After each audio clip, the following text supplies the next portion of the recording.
Hello, everybody. Welcome to the seventh show. Seventh? I think it's seventh show of Yeah. MVP Rentals podcast. Brought to you today by a rainy, gray, gloomy, cold day of Wisconsin. It's disgusting. We are really hitting winter at this point. No. It was so nice. We had like a 70-day last week, Yeah. and now we're in the 40s. I'm so sad. I know. Just in time with the remote start. Yes. So that has been nice. That's the best feature. Most used out of the new truck I is love the it. remote start. Just in time for winter. Today's show, we are going to kind of talk about topics of ROI, or return on your investment of your either rental or single-family home. Kind of a relevant topic for us right now here because we just locked up a property. We're actually closing on the 10th for our first official flip. We've done flips before, but they're, from my knowledge and who I've listened to from the experts, and they talk about the BRRRR method. So you buy, rehab, rent, refinance, and then repeat. So you just keep doing the... What if somebody has a duplex? Are you excluding them from this conversation? Absolutely not. Okay. No. So we've done the BRRRR method where we actually keep the asset and rent it out. This is going to be the first official purchase, flip, and then sell. So it's, I mean, the only thing that's different is the last two R's. Well, two of the R's, the rent and the repeat on this one. But same. Well, hopefully you're going to repeat this, though. We will repeat. We'll do another flip, I'm sure. Yeah. Well, another flip to sell. There you go. We've done flips before. Because, I mean, that's primarily all of the properties we pick up.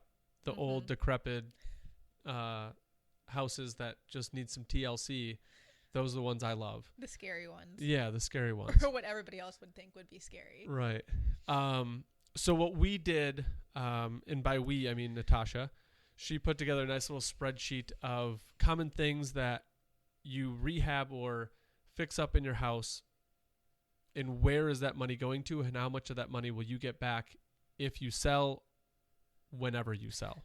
Really what I did, though, I just put together a spreadsheet of the best returns on your investments that you could do in your house that are easy DIY projects that most homeowners could do by themselves without the need to hire out a professional. Yeah. I mean, with some YouTube University, Oh, for you sure. can knock all of these out as long as you're okay with heights. There's one on roof. Yes, I know. As long as you're okay with heights, you I can was do just the looking roofing. At that one. I just actually came from a walkthrough. My sister lives in Baltimore. They're looking to move back, and they found a house. Awesome. They're obviously in Baltimore, so they called me and they're like, hey, can you walk through this house for us? Let us know what you think. So all of these things that you have here on this list are things that I'm looking at when I go through the house. I was on FaceTime with him. When we're done, I talked to him about, hey, these are things you can do. We can take this door out here. You can add this here. Yeah. Just to like either free up the floor space or just, there's a couple things where I was like, it just doesn't look right. But a lot of these things we're going to have to do at that house if they do. Sure. They're going to put in an offer. If they actually get the offer accepted, these are some of the things that we're going to be looking to do. So it's even more relevant on that front too. So as we go through this, we'll kind of talk about the stuff we have going on, which is the house that they're looking at, and then our one that we're going to start on the 10th. For sure. And I'll make sure to include this spreadsheet that I put together in our Facebook post for all of you listeners to be able to refer back to it. Yeah, and we want you guys to use it. Like, don't feel bad taking the information. We're putting it out there for you guys to use. If there's anything, if you're getting ready to sell, or you're just like, you're going to sell in the next few years, you can start it now and feel safe that it's not going to be lost. And I was just really happy when I was looking at all of these things, and I was like, oh, I did that, check. Oh, I did that, check. Oh, I did that, check. And I was like, oh, yay. Like, I'm actually doing something the right way. What? Right. And that's where you get into, like, you're not spending money at a big box retailer or buying something that's going to depreciate. All the money that you put into your home, if you buy in the right market and if things are going well in the economy, you will get the money back. For sure. We can't guarantee these percentages. But yes, if the economy is going well, this is what the pattern has been. We are by no way guaranteeing any of this information. We are just presenting it. We will put that clause in there. But as long as things are trending the way that they are, these are the percentages that we're getting that we've researched to find. So, and before we start, I apologize for my sniffling. I know, me too. We're sanding right now, and the dust that's going on in the house is just crazy on my sinuses. Not sick. There's no corona. No corona here. It's literally just dust that's irritating my sinuses. So I apologize if I sound nasally or I sniffle in the microphone. Oh, no. I just have a common cold. Blah. Always fun. Yes. This time of year in Wisconsin. Oh, yeah. Love it. So we'll get into the spreadsheet here. We're just going to go line by line on different items. We'll throw in our examples that we have so it kind of like paints a picture for you guys to picture what's all going on or how does all work type of thing. So, Natasha, throw out the first item. All right. The first item is a steel entryway door. And I want to tell you, I just put one on my front door and my back door. I replaced my janky old wooden door with two brand new steel insulated doors. Yep. And it looks so much better. Yeah. B, I did have to have somebody install them for me because my house is kind of crooked. And we're just like, let's just be smart about this. Yeah. So disclaimer, I did have somebody install ours, but the insulation value in them has made all the difference in the world. Yeah. And there's three kind of main things to that steel entry door. I mean, first one that everybody looks for is security. Yes. It's going to be way more secure than a wooden door. Mm-hmm. 2, durability. Mm-hmm. I guess there's 4 things. 3 you touched on was like the insulation factor of it. It does retain your air way better. Right. And then your curb appeal. Yes. It just looks better. Mm-hmm. The wooden doors, now in some makeup of houses, yes, a wood door does make it look nicer. Like a craftsman style house or a Tudor house, for sure. Right. But for the majority of homes, going to a steel is just the right way to go. I put steel on my property. Sure. I'm going to put steel on the one in Menominee Falls, which is the one that we're closing on the 10th. Woo. And then the one that I just looked at had the steel front door. Awesome. It just, they especially with the climate here, with the snow and the heat, and there's such a variant of what we get hit with. And contracting of any wood material would just be your awful. Replacement cost for it is going to go way down. Because obviously, like, the wooden doors are sealed and all that stuff, but steel is going to last longer than wood. Oh, for sure. I feel like making one of those, you know, that Instagram where he sits there sipping a cup of coffee, and like underneath there's a sign, and at the end it says "Change my mind." No, you haven't seen that one? No. They always like erase what the lettering on it and then create a new phrase for it. But mine would be, a steel door lasts longer than a wood door. Change my mind. Because it's impossible. It just does. That's funny. In that one, did we get a percentage of what you're going to get back on that one? If you DIY, you can do between 70 and 100%. So really, there's no loss here for this. And when we're talking about percentages, we're talking about cents on the dollar. Yeah. So you're going to get 70 cents to $1. Yeah, back on what you put into it. Yeah. And then I didn't have my percentages down for the professional, but I believe it was very similar. Yeah. It's just that you might spend a little bit more to have it installed versus you being able to install it yourself, and you could just recoup those costs. Yeah, and that is going to be a smaller, if you do hire a professional, maybe 2 people to come in, hold that in. The material cost is going to be most of it. Mine was one person, so. Yeah, it's not that complicated of a process. No. So you were talking front door. Yeah. We just put 2 French steel doors in my mom's house pretty. onto her deck, and 2 people did that. Nice. In 6 hours. Oh, yeah. So it is super easy. If you do a professional, you're not going to run up the costs on man hours. It's an in and out type of thing.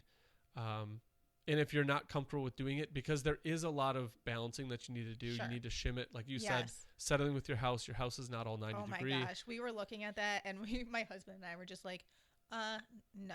Yeah. Pass. And people like usually square it left, right. But the one other thing that they have to look at is like the top and bottom. Yeah. So it is kind of a touchy thing. So if you aren't a big YouTube University person, or don't have the outlets, like feel comfortable going with a professional to put that in. Absolutely. Or a handyman Google in your area. Oh, for sure. Is someone that Very can handle easily. that stuff. There's not going to be a lot of engineering that needs to go into it. No. They'll just rip out your old door, put your new one back in. Yeah. Do the tuck work. It'll look brand new in a day. I had my handyman come out and do ours, and it was worth every single penny that I spent. Yeah, absolutely. What is item number 2? Item number 2 is replacing your siding. And then I actually don't know how difficult this would be. I can't imagine that it would be too difficult, especially if you have a ranch or a 1-story home. If you have a ranch, super easy. Yeah. Get a 12-foot ladder, you're good to go. Except we won't let my husband do that. He fell off a ladder and shattered his shoulder, so we're not going to let... Yeah, oh yeah. Professional. Yeah. Let's go professional. So we just did a 2-story siding replacement. We had a crew of 3 doing it. Maybe took us... we did get held up because we were doing siding as we were building. Oh, yeah. So there were some parts where we had to wait for them to finish that side to go. But probably took us a couple weeks to get it all done. Nice. That's not bad. We just put in vinyl siding. Mm-hmm. And the only thing you have to watch for, and if you're going to DIY it, and you're going to do vinyl, they make these corner pieces that you can attach the J channel. So every bit of vinyl siding sits in what they call a J channel. Looks literally like a J. Yeah. You tack that in, and that's what holds the siding on. Sure. If you get these little corner pieces, you don't have to worry about cutting 45s. Oh, that's nice. Highly recommend doing it. It costs, a bag of them maybe costs like $5 to $10. It's not bad. But it is going to save you headaches. Yeah. And they're durable. It's so much easier just to pop them in. You don't have to be as precise with your measurements. Like when we're cutting, because I didn't like the look of it, and I knew that the guys could do it this way. But when you're cutting around windows and around doors, you have to be so precise, like down to the 1/8, so that you can cut your 45 correct so it all fits in and you don't have like a huge gap. But if you're DIYing it, you're not going to decrease your value by adding these corner pieces in by any means. Yeah. I just didn't like the look, so I didn't do it. And I caught flack from the guys. They're like, get these corner pieces. And I was like, but I don't like them. So like even they wanted them, and they do this all the time. But yeah, they're going to be right in where you get your siding. Okay. You just ask for the corner pieces. Sure. And you can play dumb and just say, I'm looking for the corner pieces for the J channel around windows. Yeah. And they'll know exactly what you're looking for. Pick up more than you think. You can always return them. Yeah. But yeah, it makes it so much easier, so much nicer. And if you're doing this on a ranch home, you're not going to need a lot of equipment. You'll just need some like roofing nails to tack in the siding. See, I find this topic very interesting because I have a stucco home with a little bit of siding on it. My garage is all sided, but my husband and I have talked about tearing off the stucco and just siding the entire house. Yeah. And ideally, we would love to do it, but this is not going to be our forever home. Yeah. So we decided to not do it, but we can always redo the front siding and just like make it whatever our color that we want it to be or our feel. And there's so many different types of siding too, which is nice. There is. And the other thing that you can look at, I know your home is stucco. You may not need to take down the stucco to put your siding up. Oh. You can always just go over the top. That would be nice. So it'll save you on labor from actually ripping it down. The one thing you just got to look out for is your windows and anything that's offset to it, because you're not going to want your siding to go over and hang over your windows. It might look a little bad. Odd, but like on the house we're doing right now, we kept 3 walls. So we built on 3 additional walls that met up to those old existing walls, and they don't line up perfectly. We could be 1/8 of an inch off on the top, 1/4 of an inch off the bottom, because again, that house isn't square either. Right. But they make what they call, I believe it's Z foam or pink foam. Oh yeah. And it's this really, really super thin pink foam. All we did is tack that in. That created a little bump out, so we were flush with the other one. We sided over the old siding. They had some old wood siding on there, some wood planks. Oh yeah. That pink foam brought us right up to that, and we just sided right over it. Nice. You won't tell from looking at it unless you take off the siding. You'll see the old stuff. We just went right over the top. Saved us some time. And to be honest, if you don't need to rip it off, don't. Right. There's no real benefit to doing it. You're not, even when you go to resell, no one's going to know the difference anyways. I mean, I guess my only concern would be if there wasn't insulation behind the siding. Correct. That would be something that, like, our house has no insulation anywhere except a bathroom wall that we had redone last year. And it's the warmest room in the house right now. So I'll just go in there and snuggle in and like just like sit in the bathtub just to stay warm. In the way that I look at it is, if you're doing a demo or a DIY trying to flip something, do I need to take this apart? Right. Is it really necessary? Because once you start disturbing stuff, it's a chain effect where other things are going to get disturbed. What are the benefits and what are the non-benefits? Right. Yeah. So at that point, I was like, we don't need to rip this down. If anything, it's going to be a little extra barrier to the outside from the inside. So we put some foam on. That created more of an insulator. So we just left it. Right. We're going to get the return on it. The siding, I know, looks better from the pictures. For sure. And I can't wait for those pictures. So nice. I can't wait for the before and afters of those. Yes. So the return on investment for this with a DIY is between 75 and 80%, which is still pretty good. 75 cents, 80 cents on the dollar. I'll take that. Yeah, absolutely. And it's not the most complicated thing to do. No. Just make sure things are level. Yeah. Have a level with you. And then for if you choose to have it professionally done, I don't have the numbers like right on hand, but I would guess it'd be about 50%. Yeah, because you're factoring in labor costs on it. So the hours to do it, they're going to have a bigger crew to do it. If you have a 2-story, 3-story, if you have an apartment complex that's massive, obviously your numbers are going to change. But for the most part, it's not the most tricky thing to do. Sure. Just make sure you advise to YouTube University. Right. Get the tools you need. But there's not a lot of supplies. It's not back-breaking work. No. But it's not shingling. Yes. Which we're going to talk about next. Make sure if you do take the siding off, though, you have like reserved a dumpster that you can use to throw all of your siding out and make sure it's hauled away appropriately. Correct. Anyway, up next would be a new roof. And now this is where we say, please be careful. Yes. We don't want you climbing up ladders and not making sure that you're taking care of yourselves. Yes. I do roofing. I've done roofing. There are still some circumstances. Like the house we're doing now, I could not do it. I called in a professional. I knew my limits. I conceded to that. The pitch on this thing was way too steep. Yeah. I'm not putting my guys or me in jeopardy of falling off a roof. Right. That is a big fall. Yes. In the professionals, they've got braces. They've got all the safety equipment that's needed. And don't feel bad about paying the extra money for a professional to come in, because when I look at a property, those are like the 2 biggest things I need to look for is the roof and the foundation. So you're going to get your money back on a new roof. Pay the extra money to get it done right.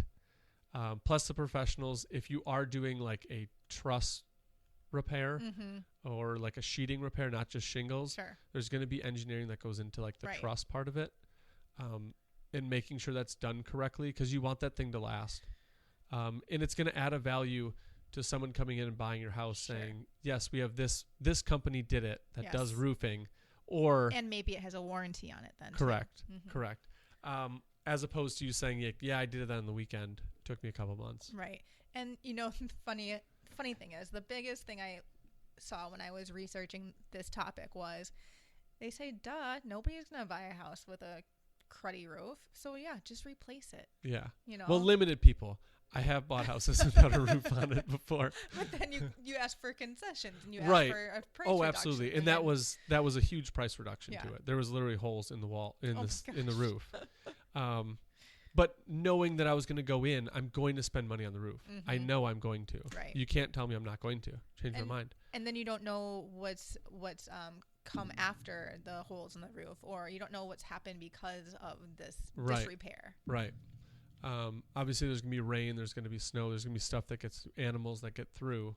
So it's not the best thing in the world. But for the property that we looked at that we're going to do, we are pretty much redoing the roof. We're going to put new sheets on. We're actually adding dormers off of the truss already. Oh, nice. So it is a 1-story kind of like bungalow feel. Yes. But the second story, we're actually adding a staircase up. Oh, and then we're adding 4 dormers, 1 off the front and 3 off the back. Nice. So we're actually going to go into the attic trusses and build those dormers off of it. So there is going to be some structural stuff on there. I'm not just doing this willy-nilly. We've got engineers involved to make sure that what we're doing is going to meet code, is going to be safe for the next owners. So even the person who does it on their own is going to get the expert advice on sistering these dormer windows into this attic. You do know you have to stop telling me about like adding dormers and stuff, because you're going to make me want to do it to my house, and I can't. You can't? Oh, yeah, you don't have a... I only have an attic. That's right. Yes, I know. It's so sad. I would love to have... I mean, you can add one. I know. Just add a random window in there. I know, right? My husband's like, Natasha, stop dreaming. I'm like, okay, fine. But the great part is, even if you do hire a professional to do this replacement of your roof, you're still going to get over 100% back on your return on investment. In fact, it's 109%. So $1.09 per each dollar spent. That's nothing to shake your head at. So if you're going to sell and your roof is on the fence and you're like, oh, I'll just let the new owner do it.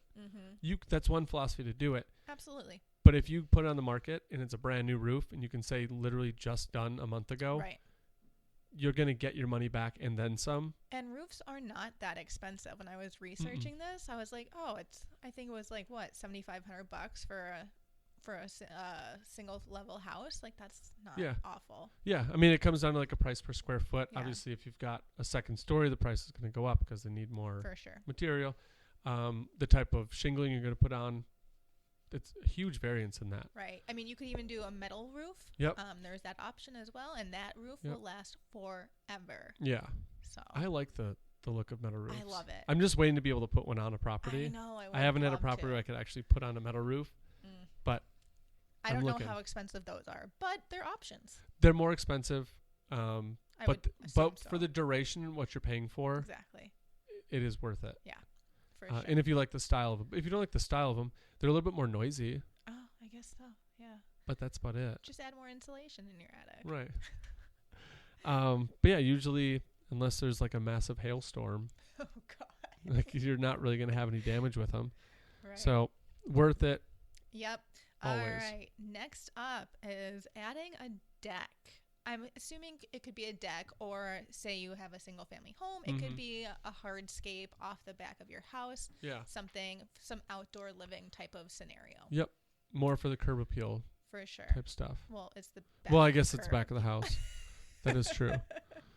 The ambiance of the backyard. Yes. We added a brick paver patio and to our backyard last year. Don't leave out the putting green. Oh, and the putting green. And we're going to be installing a brick fireplace in the backyard too. But we haven't done that yet. We're slowly but surely getting there. Yeah. We have all the bricks in our garage. That's good. Just haven't done the actual bricking of it That's true. And that stuff, super easy. So I've built 2 kind of like fire pits. Yeah. And I have paid $0 for both of them. Really? Facebook Marketplace. Oh, people want to get rid of bricks all the time. And you can find, because there are contractors that go out that buy over the amount they need. Yeah. And then they're like, well, I can't return these. Yeah. So they're just like, if you can come pick them up, take them. They're yours. So I picked up bundles of bricks, and they're all the same brick. I'm not like hodgepodging 3 different people. You can pick them up. So I guess I have to buy mortar mix. Oh. So it does cost a little bit of money. Not bad. But yeah, I mean, there's stuff out there. People want to get rid of bricks, and they're all decorative bricks. So you're not going to go for sure a low quality. So, and that's for any of these projects, really. You can always look on Facebook Marketplace or Craigslist or wherever, because people are always trying to get rid of extra supplies that they have or surplus. Yep, absolutely. For sure. And so adding a deck, and I guess they're kind of referring to a traditional deck, whether that be a 1-story deck or a deck that's off the back of, say, a kitchen. Your return on investment there is going to be 80%, but definitely more if you're in a warmer environment. So it would be closer to that 80%.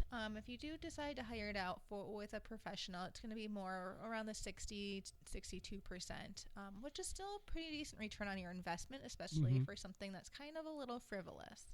Right. And if you do this before you sell, you get the enjoyment factor on all of these things. Oh, for sure. So if you're doing this 5 years before you sell, you've got the 5 years of enjoying what you're doing. Yep. And you're pretty much, if you hire a professional to do it, you're still getting 60% of your money back. And I think a lot of it also depends on what type of materials you choose to use for your decking, because you can use just traditional wood, or you can go with the composite stuff. Yep. That's what I put on the front of this house. Yeah, and that Worth stuff, it. again, will last forever. Worth it. Yeah. I think it's really cool looking, too. So. Oh, absolutely. No, the railings and all that are natural pine, Okay. but the decking, the flooring Mhm. is all that composite. Yeah, I mean, you could Love even it. go as far as using like steel or metal Mhm. railings too, if you desire. And Oh, the absolutely. nice thing is there's so many options and so many different ways that you can personalize a deck to make it really yours. Right. And I like those metal Mhm. railings. I'm just trying to go for like that farmhousey look. So I was Ooh. like, I'm going to just do natural wood. It's not the most like secure porch, Sure. but like it looks really nice. I do like it. Hashtag don't go over to Marcus's. Just don't lean on it. Yeah, but I chose that composite because it holds up to the weather. Yeah. With the heat and the cold that we have here. I wanted something that's going to not expand and contract so much. For sure. And the installation of it was so easy. If you got the it's like an easy install clip. Yeah. I've So seen basically you just butt the two together with a clip in between. You throw a Mhm. screw in the middle and it holds it down. those. Love it. It was so easy to do rather than putting all this like natural wood Sure. on there that you're going to have to then stain and paint Mhm. year after year. Right. This stuff's going to, That's just no fun. yeah, it's going to hold true. So, You want to enjoy your deck, not Right. slave over it. right. And that's why I went with the composite. Yeah, awesome. All right, next up is kitchen remodel. And there's a couple of different variations that you can do as far as the kitchen remodel goes. The cost effectiveness or the return on investment is geared more towards like a $20,000 remodel as opposed to like a $40,000, $50,000, $60,000 remodel. So just a smaller one, kind of trying to get your kitchen triangle in order as far as where your stove and your sink and your dishwasher are. So that is an option. You can do a full remodel. However, your return on investment is not going to be nearly as good. But that being said, kitchens and baths sell houses. They do. So any ideas as far as like what you would do for a kitchen remodel? So we actually have, with this new one coming up, they have very limited cabinet space, Oh. but a very big kitchen. Oh, interesting. They also have carpet in their kitchen, What? which was a little bizarre. So what we're going to do is we're going to obviously rip out the carpet. Yeah. They've got awesome railroad ties going through the kitchen, so we're keeping those. Okay. 'Cause that Where looks- are the railroad ties? They're up on the ceiling, so they've got these shiplap boards going through, and then on top of the shiplap they have, I think it was like 8 railroad ties. They're kind of smaller, Huh. but running the opposite direction of them. Interesting. They look awesome. So we're keeping those, but we'll end up redoing the cabinets. We're going to keep the sink where it is. It's kind of tucked right in the corner overlooking the backyard, which I thought was a super that's cool cute. thing. But with the floor space they have, we're actually going to add an island in the middle. I was wondering if you were Yeah, going so we're to. going to have like a giant hood coming down Oh, cool. through that, the dishwasher. Hopefully we'll be running the plumbing through and we'll put the dishwasher in that island. And then obviously countertops and Sure. new cabinets because the cabinets are old. Sure. If you can envision what cabinets are in there Yeah. with the carpet. Oh, I can. So they're I really can. outdated, And really that old. Sounds scary. Yeah, so we'll put brand new ones in there. But yeah, when it's all done, we're not changing walls. We're not knocking anything Right. down. We're going to take out the wallboard, put up drywall. So it's going to be no carpet. Right. I was going to say replace carpet. No. We're taking the carpet No, out. It's gone. We'll be putting in LVP, Which is? luxury vinyl plank. So it Oh. looks, I mean, the technology now with I know. vinyl plank, it looks like wood. It really does. And it's like a click and set. It's super easy. I've It's seen really that. durable, scratch resistant. It's awesome. So we'll be putting in vinyl plank. We're going to put in the island. We'll be redoing the cabinets. All we're really doing is rearranging. So Nice. it should be super easy, but the kitchen right now, with how you look at it and when you're going to look at it when it's done, is going to be way different. You're going to think it's this whole different space, Mhm. but it's literally just a TLC. Right. Rearrange, make it flow better, and that's it. And can I just add in here that my husband and I, we redid our entire kitchen for, I mean, granted, we have a very, very small kitchen, but we probably spent around $15,000 to $20,000 over the past 2 years. We redid our entire kitchen, and I have to say, I'm going to plug IKEA right here because I love my IKEA cabinets so much. It's great. They're the easiest cabinets. You literally put a rail on the wall and you hang your cabinets on this rail. Done. Yeah. That's it. So I was reading, and I don't know if this is correct, so someone out there listening, you can fact check me on this one. But the reason that IKEA is who they are is because they started, it was in Sweden, right? Mm-hmm. So when they sell their home, they take their cabinets That is with them. correct. Is that right? That is correct. I think that's the bizarrest thing ever. We found out about that from our installer because we paid somebody to install the first side of cabinets for us because we didn't realize how easy it was going to be. And then the next side, we're like, we can do this. In fact, we added cabinets everywhere in our house because we're like, oh, it's so easy. Cabinet here, everybody gets a cabinet here. You want some in your room? You get a cabinet. That's exactly what we did. We put them in our closet, and now we have this awesome like walk-in closet. But yeah, so people in Sweden, traditionally, when they move from house to house, they bring their cabinets with them. It's like their property. That's so bizarre. It's so backwards from here. I know. Because usually the only thing that they take is washer and dryer. And maybe a fridge. Yeah. I've seen that before. Sometimes. I don't know. I just want to leave everything in my house when I move. I'm like, just pack up. I don't know what I would do if I got an offer in and they were like, we put in an offer and they're like, well, we're taking the cabinets. Okay. I don't know what I would do. Okay. Yeah. Sounds good. I know. I'm debating whether or not I should take the cabinets with me when we move, but no, I won't. You might as well. I know, right? So anyway, and then for the rest of our kitchen, we actually found somebody on Facebook to install our granite for us. We saved a couple $100, maybe even $1,000, just by hiring somebody very small scale. Yep. He does it on the side on like weekends and stuff. We're like, okay, cool. He installed it. It looks great. Yeah. Done. They do look nice. Thank you. I will agree. But we love our cabinets. Yeah. Anyway. And with the next property, in terms of money allotment, like putting in those dormers, it's going to be a cost. Yes. But we're allotting a lot of the cost to the kitchen, like you said before, the kitchen and the bathrooms. Yes. Like we have other rooms we got to touch on. Right. But those are going to be heavy, heavy costs. Most of the time, I mean, if you're going to refinish floors, you can do that. That's not super expensive. If you want to paint the walls, again, not super expensive. Right. Get new carpet. Okay. Right. Anyway, as far as your return on investment, if you do your kitchen and you spend under $20,000, you're going to get about 80 to 85% back.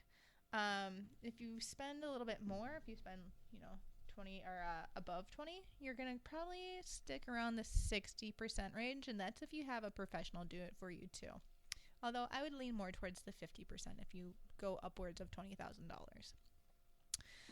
Next one up is since we just talked about kitchens and baths sell homes, is your bathroom remodel.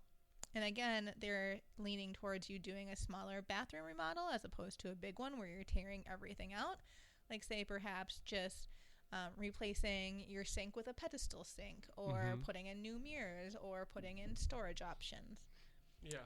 And just touching on both of these because it kind of aligns with both. Don't feel bad. I know even if you're handy to hire in a professional, because you're dealing with electrical, you're dealing with plumbing. Two things that I would not mess around with if you don't have some knowledge behind them. No. So if you're unsure, have the professional in. Just like you were unsure of how to do the cabinets, you brought in the professional, he started. Yeah. And then you're like, okay, that's something that I can kind of do. Yeah. So I would never say don't do professional. This is super easy. Just go ahead and do it. Like if you're unsure, it will not hurt you in the long run to spend an extra couple $100 to have somebody out to show you how to do this. Because the worst thing that you want is your cabinets to not be straight. Right. And now you get to the end of it and it's not lining up with your stove. And then everything just looks like it was hodgepodge together. Right. It just doesn't look right. And again, your house settles, things move. They're not all 90-degree angles. Gosh, no. So you're going to have some shimming to do. You're going to have to make sure that you look at the whole plan before you start throwing up cabinets. So a professional, I would, if you're unsure, suggest it, but you're going to get your money back. Right. And by the way, I didn't say that I could do it. My husband said that he could do it. And I was like, okay. We'll throw him under the bus on that one. I was like, it's going to be your fault if it's messed up. Yep. But it wasn't. It turned out really, really easy, really great. Yeah. Love IKEA. On the last one we did that actually came up, the base of the floor, and this was just an oversight on our end, the base of the floor, 90-degree square. We could have lined the bottom of the cabinets up, went right to the stove. Then we had a little bump out where the stove ended. Ceiling or top of cabinet, completely fine, 90-degree, had the length. there was a little bow in the wall. Oh no. So when we started, we put the first one in, and we got to the middle, and all of a sudden the middle wasn't fitting in. We're like, what is going on? We measured the middle between the two walls, and that was where it was like a fourth of an inch off. Oh no. So for that fourth, we were like kind of in this limbo stage of, well, what do we do? We ended up returning one of the cabinets, got one that was 2 inches smaller, and then built a little buffer in between. So you can't, smart. you'll never notice it now. Right. But when we were putting it in, we're like, man, this isn't fitting. This is super weird. Because the counter's over top of it, so you're never going to see. Right. Oh, right. That makes sense. And it's a little buffer right between where your under the sink cabinetry goes and then where your dishwasher goes. Oh, so got the it. seam that we created just looks like the natural backing of the front of the cabinet before the door. So that's what I'm talking about. There's a lot of measurements you need to do where, I mean, they'll tell you on YouTube what to measure and how to measure it and why you're measuring it. Right. But if you're completely unsure and you've never done this before, grab the professional. I mean, even Home Depot, you can go in for free and talk to them. Oh, for sure. And they always have classes on like how to tile, how to, install X, Y, or Z. But I've never taken one of those classes. I've been too scared. But we figured it out from YouTube. So we're fine. Right. Anyway, for your bathroom remodel, again, you're going to get about the 80-85%. And then it's going to be about 50 to 60% for if you hire a professional to do it.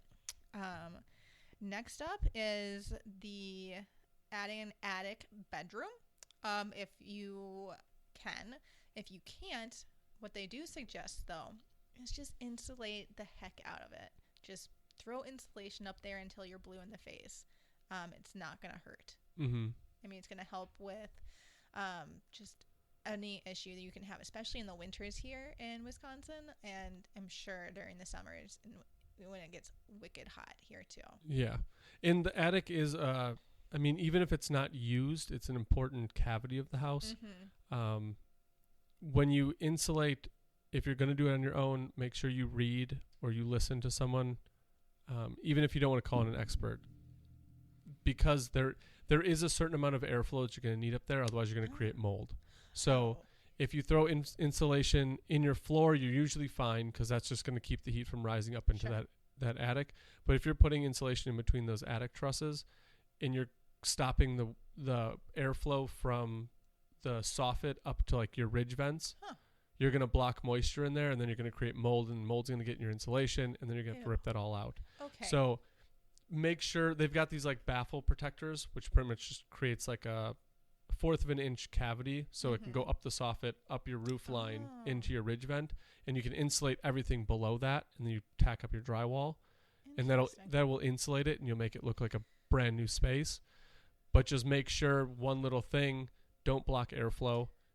I think we're going to need to talk about this a little bit offline because we had issues with ice dams last year off of my son's bedroom. And so we were going to do some more insulation this year, but now you're making me a little nervous. So we're going to have nothing to to be nervous. I don't want to like throw red flags everywhere. I just don't want people to just go in. They're going to insulate it, which will help your one problem. That will absolutely solve your problem. You'll retain heat. It'll be nice up there. It'll be great.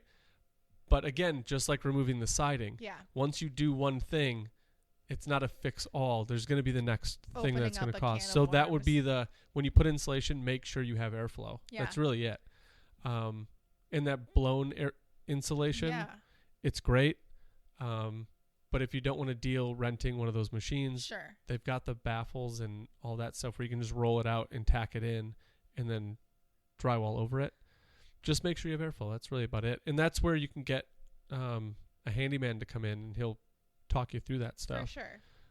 It's not a super complicated process. You just got to make sure that you're doing it the right way. I talked to contractors. I'm sure there's hundreds of videos out there of how to insulate your attic. For sure. The one thing most recent about attic insulation that I was putting up was this reflective barrier. It's this thin little, it looks like aluminum foil. It's like a thick aluminum foil that you can lay through your attic truss. Yeah. And that basically is like a retention more on top of the insulation that's going to keep the hot air up towards the roof and your room temperature in towards your living area. Nice. But anyway, we started this by saying add an attic bedroom. Because Yes. if you can add an extra bedroom in your house anywhere, or whether it be a bedroom Mm-hmm. or an office or a study or a kid's playroom, Mm-hmm. you're adding value to your home because that's extra usable square footage in your house. Yep. And that's literally what we're doing at the next house. It is a 1-story with an attic kind of dorm, like a attic storage truss situation. But the reason we're adding the dormers is because we're adding a staircase. When you add a staircase, you need headroom. So the dormer is going to create the headroom over the steps, and then it's also going to be headroom for the bedrooms. We're adding 2 bedrooms upstairs. Okay. So it is a 4-bedroom right now. Okay. We're going to be removing one of the bedrooms on the main floor, but then we're adding 2 upstairs. So it's still going to stay a 4-bedroom. Nice. We're making the bedrooms on the main floor bigger. We're attaching one of those bathrooms on the main floor into the master. And then we're adding 2 bedrooms upstairs. So that sounds awesome. again, not changing the floor plan in terms of going out or adding an addition. Because once you add an addition, you now have to dig. You have to get a mason in to create your foundation. It's messy. Yeah. This, we're taking the existing structure. We're adding bedrooms upstairs. It's going to add to the living space. And you're not going to know the difference when we're done. It's going to be great. Yeah. It's going to be really nice. But anyway, I think I kind of want to surprise you all with the fact of our next DIY home improvement, or technically DIY, but you could have a professional install it too. This is one of the best returns on investments. Do we know what it is? Garage door. True. It's so boring, right? You never would think about it, especially if your garage is in the back of your house and you don't ever really look at it because you park on the street during the rest of the year. But in the winter... Is this hitting home for you? Yes, it is. Because I had to replace my garage door last year. It was so janky. It was awful. It was like kind of worked sometimes, kind of didn't sometimes. So we got a new wood look garage door. So unfortunately right now our 2 garage doors do not match. Don't look at the other one. Just look at the new one. But we won't be replacing the other old one next year. But yeah, we love our new one. It works really well. It's smooth. It glides. Yep. But they're finicky stuff, and I think that's why you get such a big return on it. The house we're doing right now, the garage, the motor does not work. Oh. I haven't even touched the garage yet. We're just trying to get the house done. Right. But when we have to unlock the garage door and lift it up by hand every single day, Gosh. it's irritating. Yes. So like I can't imagine living at a place where you have to like manually open your door. It's one of those things I think we become desensitized to. Sure. And then we oversee it because we just like, oh yeah, they've got a garage. It's got a motor. It opens with a button. Right. Like it might not. I lived in a house for 7 years with no garage. Oh my gosh, shoot me in the winter. It was so cold, and before I got an auto start in my car, I thought I was going to die. Like I would make my husband go outside and start my car every morning, and I had to be at work by 7 o'clock every morning. So that means he had to be out at like 6:30 starting my car for me. Yeah, I mean, if you by chance have the garage that does face the street, or you can drive right in from your driveway. Sure. Like that is a huge. Like even more than the front door. Right. When you drive into a driveway, the first thing you look at is going to be the garage because that's where you're going. Your house door is this big. Yeah. Your garage door is about 5 times as big. And your eye's going to go to the bigger thing that you see. Right. And if you can make that an attraction, it's going to help you out. So again, for the same reasons as your door of why you'd want that steel benefit, just the nice, classy, well done, well balanced, good motor garage door is going to add value to it. And you can get an insulated garage door too. Correct. So, I mean, how can you lose with that? Right. Your return on investment for that, if you DIY it, is going to be about 90%. If you have a professional do it, it's only about an 87%. So it's not a big loss there. We had a professional do ours because we were like, there's so many moving parts. There's so much going on. We needed a new motor for our garage. Like it was just not worth it for us to do it personally. And if you can have a professional come in, spend a couple $100 on them. Yeah. Go for There's it. a lot of balancing that goes into it. Yeah. There's tracks that you need to make sure that are running correctly. So again, one of the things wouldn't hurt to get a professional in. For sure. But if you're handy, for sure, something you can definitely do on your own. Yeah. So next one is new wood floors. And I'm pretty sure that this would include like refinishing your hardwoods as well. Yeah. But Which, again, if you have a home with hardwood, don't sell it out. Like if you go into a house and it looks kind of old, you don't need to replace them. No. You can always buff them, sand them down, refinish Yes. them, and they will look like they did when you first bought them. My floors need to be redone. I'm like sitting here looking at that now as I'm talking about this, and I'm like, ugh, they need to be redone. They look awful. And hopefully everybody out there, and if you don't know it, I'm going to give you this huge thing. I think Lowe's does it. I'm Okay. pretty sure they do. But I know Menards because I've done it. And I know Home Depot does it because I've done it. The tools that you need that you can rent. Yeah. Like you rent a floor sander for a day, costs you like, I don't know, somewhere between like $50 and $100 That's to- not bad. to run that, and then you just need to buy the new finish, Yeah. and then you're done. That's next to nothing compared to what you will pay to have your floors refinished, because I've previously had floors refinished and it's about $500 a room. Mm-hmm.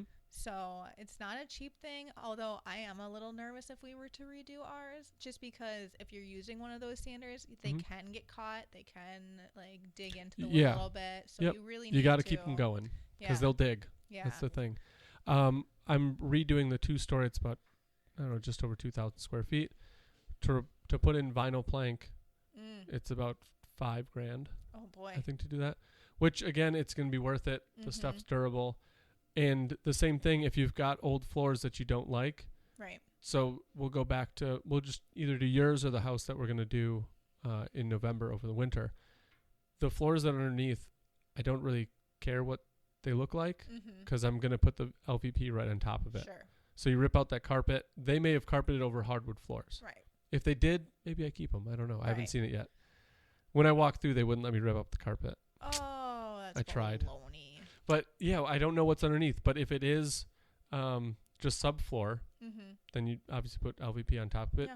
Yeah. The house that we're doing right now did have hardwood floors through the kitchen, living room, and dining room, but they were something I didn't want to mess with. Right. I could have sanded them down, didn't really want to. Sure. So we're just putting the LVP on top. I'm not ripping it up and getting to the subfloor. I'm just keeping those floors on, putting the LVP right on top of it. You put like a underlayment, which is like this foam. So what you're saying material. is I could just put LVP over top of Absolutely. my hardwoods and then just be done. Absolutely. Oh. Again, you don't have to worry about dumpster. You don't have to worry about a demo crew coming out and ripping up your floors. Jason, we might be doing this. You literally can live in your house as you do this and just do it room by room. I love it. So again, I think we really might do that. yeah. Oh no, this At is a certain point, you're not gonna be able to keep building on top of stuff. This And like you'll have to podcast take off is- your molding to do it, and Yeah. then reapply your molding. But if you're gentle and you take off your baseboard, That's or fine. the molding. I want new molding anyway, so there we're you go. good. I want Then just accidentally break a couple, I and then you're like, know. well, we gotta get new ones. I want chunky, like craftsman molding. I don't like this. I don't know. We have like 3 different kinds of molding in our house, and it's ucky. Yeah. It's ucky. It makes me really sad. Anyway, new hardwood floors, your return on investment is going to be about 90%. And that's if you have it professionally done. So it sounds like it'd Worth be it. a pretty good. 100% yeah, worth it. pretty good return on investment. And that kind of comes to our end as far as our list goes. But I wanted to talk to you about some considerations, whether you choose to DIY it yourself or whether you choose to hire it out to a professional. And one of the big things is it worth your time and effort? DIYing can save you money, but if it comes at a cost as far as like time and sweat goes, maybe it's not worth it. Maybe it's worth it to have your weekend with your family or with your loved ones. Then I would suggest hiring it out and spending the extra money and taking a little bit of the return on investment off. Two, and we kind of touched on this earlier, how risky is it? Like, is it worth hopping up on a roof? I don't know about that. But if you're super handy, go for it. Right. 3, do you have the knowledge, the skills, the equipment to do it the right way? And some of that just boils down to like what Marcus just said. Can you go to Home Depot and rent out the equipment for it? And is it worth the cost of the equipment that you're renting? Then it's probably worth it for you to do it DIY. So those are some things to consider before doing your DIY projects or before hiring it out. And then finally, a couple tips I wanted to go over for DIYing. One of the biggest things is just start small. You don't have to do a lot of big, like major, like kitchen renovations. You can just, I don't know, paint your walls or do some landscaping in the front yard. Nothing has to be big or grandiose. It can just be small to start. And then you can just DIY parts of projects as opposed to DIYing the entire thing. So say you're redoing a kitchen and you're not comfortable hanging cabinets, but you feel like you might be able to tackle like installing a backsplash. Well, you can just do the backsplash and have somebody else do the cabinets, or you just want to paint the kitchen. Do that. I mean, heck, you can even sand down your cabinets and just paint your cabinets as opposed to replacing all of them. And then you can always, instead of replacing your front door, what you could do is you could just paint your front door. If you like it and it's wooden, you could just paint it. You can even paint some aluminum front doors or steel front doors. You don't have to replace them. You can just upgrade them. Absolutely. And that's the one thing is some of these, if you have them, they don't need to be a complete replacement. Right. You can always sand down to the base, reprime and repaint. Right. It's been done before. I picked up steel doors, like for garages. Yeah. I don't need to buy a new steel garage door, so I'll buy it.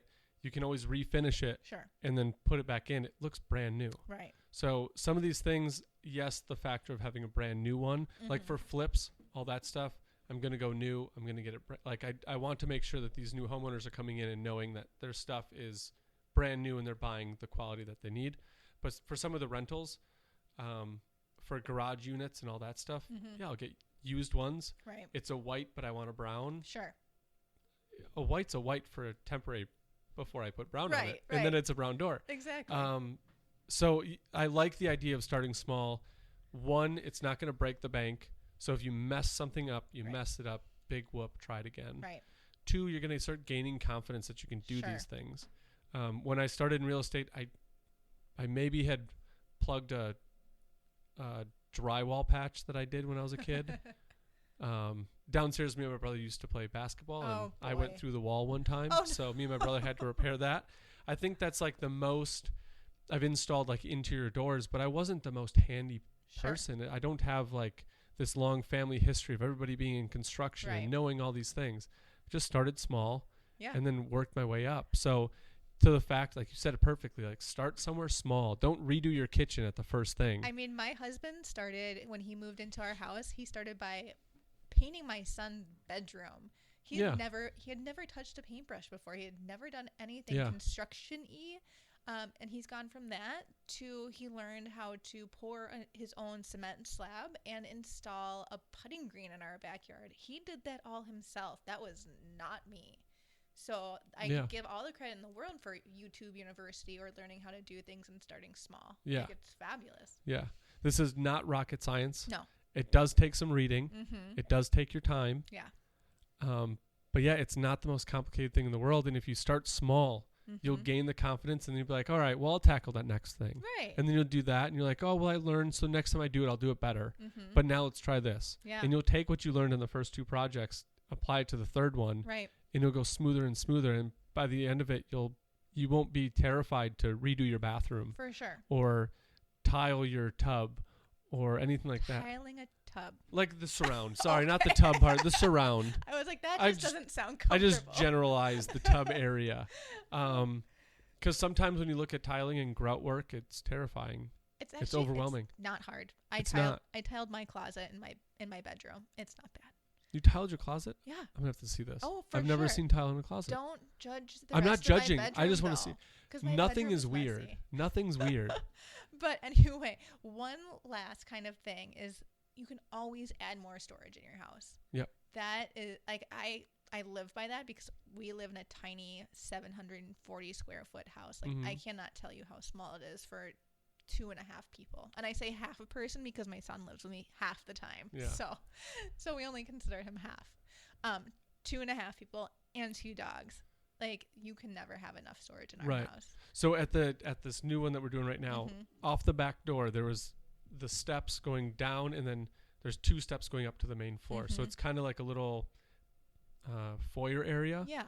And right next to those 2 steps, there's like this open cavity. And I was like, all right, do we do like a half wall, just kind of going up?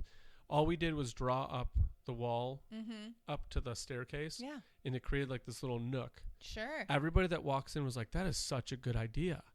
Because it's a little like 2.5 foot by maybe 2 foot. Did you little put bump shelves out. in there? We're going to put shelves, and Yeah. underneath, so we could do like little cubbies where we could put Yes. shoes and backpacks and hats I love and gloves. that And idea. there's no door to it.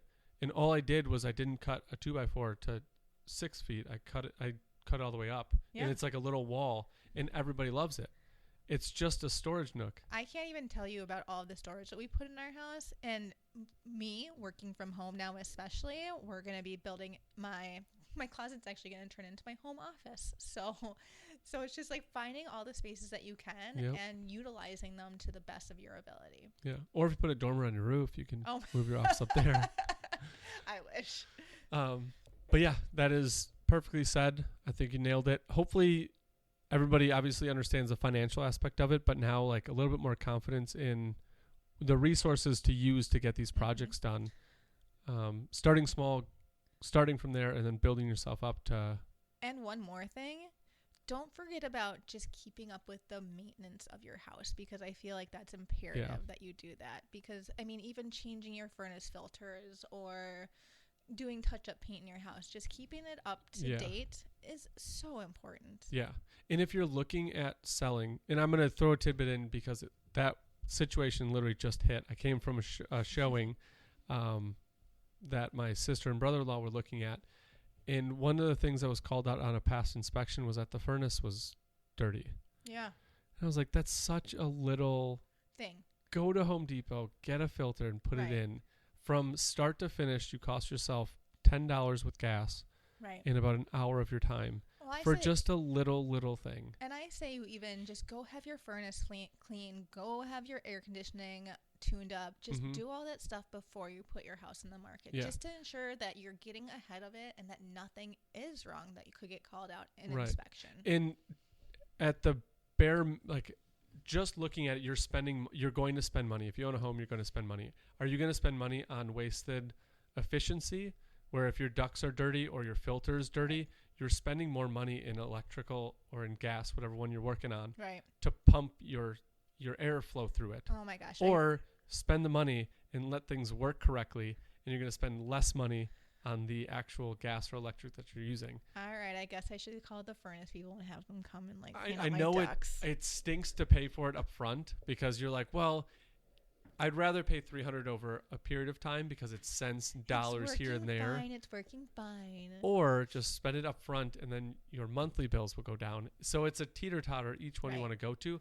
But when you look at it, you're going to spend money either way. You don't replace your front door, and there's seams where air is escaping, or your windows are cracked, Right. and you don't want to replace it.